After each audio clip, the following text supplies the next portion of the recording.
So Sundararamareddy గారు, మరి ఇటువంటి డౌట్స్ కి సంబంధించి ఎవరికైనా క్లారిఫికేషన్స్ కావాలంటే, సమాధానం కావాలి అంటే మరి అంటే దానికోసం ఏదైనా ఒక ప్లాట్ఫామ్ ఏదైనా మీరు ప్లాన్ చేశారా?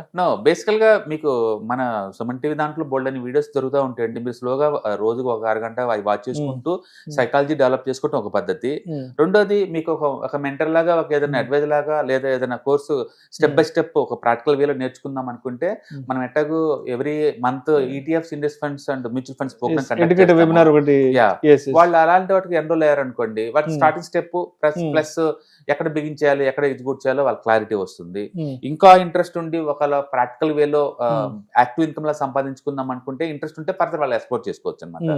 అందుకని స్టార్టింగ్ స్టెప్ ఎవరైనా ఇన్వెస్టర్స్ కి అయినా సరే ఈ ప్రోగ్రామ్ సూట్ అవుతుంది. పైగా ఇంట్లో ఉండి ఎక్కడన్నా ఇన్నోవేర్ నేర్చుకోవచ్చు వాటిని. అందుకని మీకు ఎవరైనా ప్యాసివ్ ఇన్కమ్ లాగా మీ ఫైనాన్షియల్ గోల్స్ కి స్టాక్ మార్కెట్ ను వాడుకుందాం అంటే ఎలా వాడుకోవచ్చు, రిస్క్ లేకుండా ఎలా చూసుకోవచ్చు, వీటిని ఎక్కడ ట్రాక్ చేసుకోవచ్చు, అప్ టు ఇన్ఫర్మేషన్ ఎక్కడ దొరుకుతుంది, ఇవన్నీ కూడా ఆ వెబినార్ లో మనం చెప్తాం కాబట్టి వాళ్ళకి అది యూజ్ అవుతుంది.